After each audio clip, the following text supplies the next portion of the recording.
بسم الله الرحمن الرحيم. السلام عليكم ورحمة الله تعالى وبركاته. அல்ஹம்துலில்லாஹ், எல்லா புகழும் ஏக இறைவன் ஒருவனுக்கே உரித்தாகட்டும். அவனுடைய அன்பும் சாந்தியும் சமாதானமும் உலகத்தில் உள்ள அனைத்து மக்களின் மீது உண்டாகட்டும். ஆமீன். மாஷா அல்லாஹ், ரொம்ப அற்புதமான ஒரு நிகழ்வு. ஃப்ரெண்ட்ஸ் ஃபெடரேஷன் மிக பல்லப்பட்டியினுடைய ஒரு முன்மாதிரியான என்ஜிஓ பல உயரிய சிந்தனைகளை, பல உயரிய கருத்துக்களை கொண்டு ஆக்கப்பூர்வமான செயல்களை மிக தொடர்ந்த நிலையில் எந்த விதமான இடம் கொடுக்காமல் அனைத்து விதமான மக்களையும் அரவணைத்து மிக சிறப்பான செயல்படக்கூடிய ஒரு என்ஜிஓ. அதனுடைய 33வது ஆண்டு மிக பெரும் முப்பெரு விழா. அதுல கலந்து கொள்வதற்காக வேண்டி நண்பர் ஜனாப் அமீர் சுல்தான் அவர்கள், டைரக்டர் அவர்களும், உயர்திரு முனைவர் எம் ரவி IPS சாப் அவர்களும், அதே மாதிரி சுந்தரவதனம் IPS அவர்களும் கலந்து கொண்டது எங்களுக்கு மிகப்பெரிய பயிற்சி அளிக்கக்கூடிய விஷயமாக இருக்கு. நான் சுருக்கமாக ஒரு சில விஷயங்களை மட்டும் நான் சொல்லிக்கொள்ள விரும்புறேன்.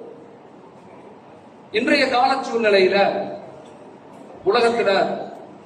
உலக மக்களுக்கு மத்தியில என்ன தேவை இன்னைக்கு அப்படிங்கிறது மிக முக்கியமான ஒரு பகுதி. நம்மள போற NGOs மிக சிறப்பான வேலைகளை சமூகத்துல செயல்பட்டுக் கொண்டிருக்கிறாங்க.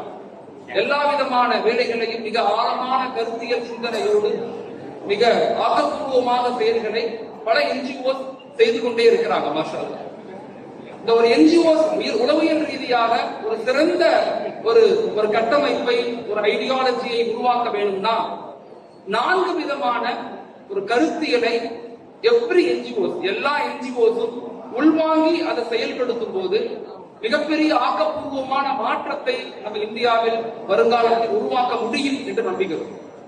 முதலாவதாக ஒரு NGOஸனுடைய முதல் ஒரு ஐடியாலஜி, ஒரு கருத்தியல் எவ்வாறு இருக்க வேண்டும்னா, அவர்களிடத்துல நளினம், அதாவது மக்களிடத்துல அன்பு செலுத்தி பேசக்கூடிய நிலையை நாம் இன்றைக்கு நம்ம இடத்துல தேவையான ஒரு கருத்தியலாக இருக்கு.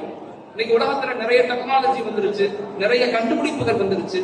ஆனா மனித நேயம், அன்பு, விட்டுக் கொடுத்தல், பாசம், இணைப்பு அப்படிங்கிறது குறைந்து கொண்டே போகும். இப்ப இன்னைக்கு நம்ம இடத்துல இருக்க வேண்டிய மிக முக்கியமான ஒரு பண்பு என்பது எல்லா இடத்திலையுமே, எல்லா மக்களிடத்திலையுமே நளினமாக பேசுவது, அன்பை விதைப்பது, அன்பை உருவாக்குவது. இதை கொண்டுதான் ஒரு சமூக எழுச்சி, ஒரு சமூக மாற்றத்தை நாம் உருவாக்க முடியுமே தவிர அதிகாரத்தை கொண்டோ, இல்ல மிக வெறுமன பொருளாதாரத்தை கொண்டோ, இல்ல வெறுமன அறிவுகளை கொண்டோ ஒரு மாற்றத்தை உலகத்தில் ஏற்படுத்த முடியாது. எனவே எல்லா மக்களையும் நேசிக்கக்கூடியவங்களாக நாங்க மாறணும், எல்லாத்தையும் நேசிக்கக்கூடியவங்களாக மாறணும். இந்த உலகத்தை நாங்க அனுபவிக்கிறதுக்கு மட்டும் ஆசைப்படக்கூடாது, இந்த உலகத்தை நாங்க பாதுகாக்கிறதுக்கு முயற்சி செய்யணும், இந்த உலகத்தை சீர்படுத்துவதற்கு முயற்சி செய்யணும், இந்த உலகத்தை மேம்படுத்துறதுக்கு முயற்சி செய்யணும். யாரும் ஊரே யாவரும் கேளீர் அப்படிங்கிற ஒரு ஆழமான கருத்தியலுடைய தமிழ் மக்கள் நம்ம அனைவர்களும் எல்லா நிலையிலும் நாம் மனிதர்களை, உயிர்களை, மரங்களை அனைத்தையும் அன்பு செலுத்தக்கூடியவங்களாக இருக்கணும். எப்பொழுது நாம் அனைத்தையும் அன்பு செலுத்தக்கூடியவர்களாக, நேசம் கொள்ளக்கூடிய மக்களாக மாறுறோமோ நமக்குள்ள ஒரு மிகப்பெரிய சந்தோஷம், இணைப்பு எல்லாமே உருவாகுவதற்கு ஒரு வாய்ப்புகளாக இருக்கு. அதனால் நம்முடைய முதல் குவாலிபிகேஷன் அன்பை கொண்டு இந்த உலகத்தை ஆளணும், அன்பை கொண்டு மக்களை உருவாக்கணும், அன்பை கொண்டுதான் மனிதர்களை சந்தோஷப்படுத்த முடியுமே தவிர வெறுமன பொருளாதாரம், வெறுமன அதிகாரம், வெறுமன கல்வியை கொண்டு மாற்றங்கள் உலகத்தில் ஒரு விஷயம். இரண்டாவது நம்மிடத்தில் இருக்க வேண்டிய ஒரு பண்பு என்னன்னு சொன்னா அக்செப்டன்ஸ். மக்களை ஏற்றுக்கொள்ளக்கூடிய தன்மைகள் நமக்கு இருக்கணும். எல்லாரும் இந்த உலகத்துல ஒரே மாதிரி இருக்க மாட்டோம். எல்லாருக்குமே பலவிதமான சிந்தனைகள், பலவிதமான கருத்துக்கள், பலவிதமான ஐடியாலஜிகள் இருக்கு. நம்ம நினைக்கிற மாதிரி எல்லா மனிதர்களும் இருக்க மாட்டாங்க. நம்ம நினைக்கிற மாதிரி நம்முடைய மனைவி இருக்க மாட்டாங்க, நம்ம நண்பர்கள் இருக்க மாட்டாங்க, நம்முடைய உறவினர்கள் இருக்க மாட்டாங்க. ஆனா எல்லாத்தையும் ஒரு சமூக மாற்றத்தை நோக்கி, சமூகத்தை எழுச்சியை நோக்கி மாற்றணும்னா நாங்க எல்லாத்தையும் ஏற்றுக்கொள்ளக்கூடிய தன்மைகளை உருவாக்கணும். Acceptance is a very important point of the success belief னு சொல்றோம். எந்த அளவுக்கு மனிதர்களை ஏற்றுக்கொள்ளக்கூடிய தன்மைகள் நமக்கு ஏற்பட்டுச்சோ அந்த அளவுக்கு மனதில அழுத்தமில்லாத நிலை ஏற்படும். ஏன்னா அடுத்த 10 வருஷத்துல உளவியல் ரீதியாக சொல்றாங்க, உலகத்திலேயே 90% மக்களுக்கு வரக்கூடிய ஒரு நோய் ஸ்ட்ரெஸ்ன்னு சொல்லப்படுது. இந்த ஸ்ட்ரெஸ்ஸுக்கு ஒரே ரிலீஃப் என்னன்னு சொன்னா மக்களை ஏற்றுக்கொள்ளக்கூடிய பண்புகளை நம்ம உருவாக்கிக்கணும். எனக்கு இன்னைக்கு எந்த அளவுக்கு நமக்குள்ள கருத்து மோதல்கள் வந்துருச்சு அப்படின்னு சொன்னா, எனக்கு காஃபி பிடிக்கும், அவருக்கு டீ பிடிக்கும், ஆனா எனக்கு பிடிச்ச காஃபி அவருக்கு பிடிக்கலங்கிறதுக்காக நாங்க அவரை பகைவர்களாக சிந்திக்கக்கூடிய மக்களாக நாங்க மாறக்கூடிய நிலை ஏற்படும். அதனால மக்களை அந்தந்த நிலையிலிருந்து ஏற்றுக்கொள்ளுங்க. உலகத்துல எல்லாத்தையும் குறைகள் பலமும் இருக்கும், பலகீனமும் இருக்கும். அது என்னிடத்திலும் இருக்கும், உங்களிடத்திலும் இருக்கும். மக்களை இணைப்பதை கொண்டுதான் மாற்றங்கள் ஏற்படும் முடியுமே தவிர, மனிதர்களை அன்பு கொள்வதை கொண்டுதான் எழுச்சிகள் ஏற்படுமே தவிர, மனிதர்களை பகைவர்களாக மாற்றுவதை கொண்டோ இல்ல மனிதர்களை வெறுப்பதை கொண்டு மாற்றங்களை சமூகத்துல உயர்தரமான ஒரு ஒழுக்க மாற்றத்தை உலகத்தில் ஏற்படுத்த முடியாது. இரண்டாவது எங்களுக்கு இருக்க வேண்டிய மிக முக்கியமான ஒரு பண்பு அக்செப்டன்ஸ். மக்களை ஏற்றுக்கொள்ளுங்க. எல்லா நிலை மக்களையும் ஏற்றுக்கொள்ளுங்க. எல்லாருக்கும் வித்தியாசமான கருத்து இருக்கத்தான் செய்யும். ஆனா எல்லாரையும் ஏற்றுக்கொள்ளுங்க. எல்லாத்தையும் இறைவனோடு, எல்லாத்தையும் ஒழுக்கத்தோடு, எல்லாத்தையும் அன்போடு இணைக்க முயற்சி செய்யும். தொல்காப்பியத்துல ஒரு கருத்தியல், வாட் இஸ் எஜுகேஷன், கல்வி என்றால் என்ன அப்படிங்கறத பத்தி நம்முடைய ஆதி நூல், ஆதி இலக்கிய நூல் தொல்காப்பியம் சொல்றாங்க. கல்வி அறிவாகி, அறிவு ஒழுக்கமாகி, ஒழுக்கம் அன்பாகி, அன்பு அரணாகி, அரண் அருளாக வேண்டும். That is called education. மக்களை ஏற்றுக்கொள்ளக்கூடிய பண்பு எங்கிருந்து உருவாக்கப்படணும்னா பள்ளிக்கூடங்கள்ல இருந்து உருவாக்கப்படணும். நம்முடைய குழந்தைகளை தயவு செய்து திட்டமிட்டு வளர்க்க முயற்சி செய்யும். மக்களை குழந்தைகளை ஒழுக்கமாக வளர்க்க முயற்சி செய்யும். மக்களை ஏற்றுக்கொள்ளக்கூடிய பண்புகளை உருவாக்கும். அதனாலதான் கல்வி அறிவாகி, புத்தகத்தினுடைய எழுத்துக்கள் அறிவாக மாற வேண்டும். அறிவு ஒழுக்கத்தை கொடுக்க வேண்டும், ஒழுக்க அன்பை கொடுக்க வேண்டும், அன்பு அரணை கொடுக்க வேண்டும். அரண் மட்டும்தான் grace of Allah, grace of God, அல்லாஹ்வை இறைவனை அடையக்கூடிய தன்மைகளை உருவாக்கும் சொல்றாங்க. அதனால இன்னைக்கு மனிதர்களுக்கு இருக்க வேண்டிய விஷயம் அக்செப்ட், ஏற்றுக்கொள்ளுது.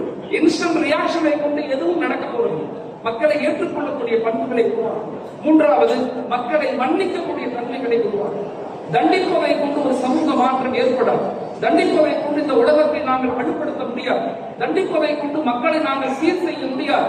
மக்களை மன்னிப்பதை கொண்டுதான் மக்களை சீர் செய்ய முடியும். மக்களை எல்லா நிலையிலும் மன்னிக்கும். இன்னைக்கு கணவன் மனைவியை மன்னிக்கிறது இல்ல, மனைவி கணவனை மன்னிக்கிறது இல்ல, அத்தா பிள்ளையை மன்னிக்கிறது இல்ல, புள்ள அத்தாவை மன்னிக்கிறது இல்ல.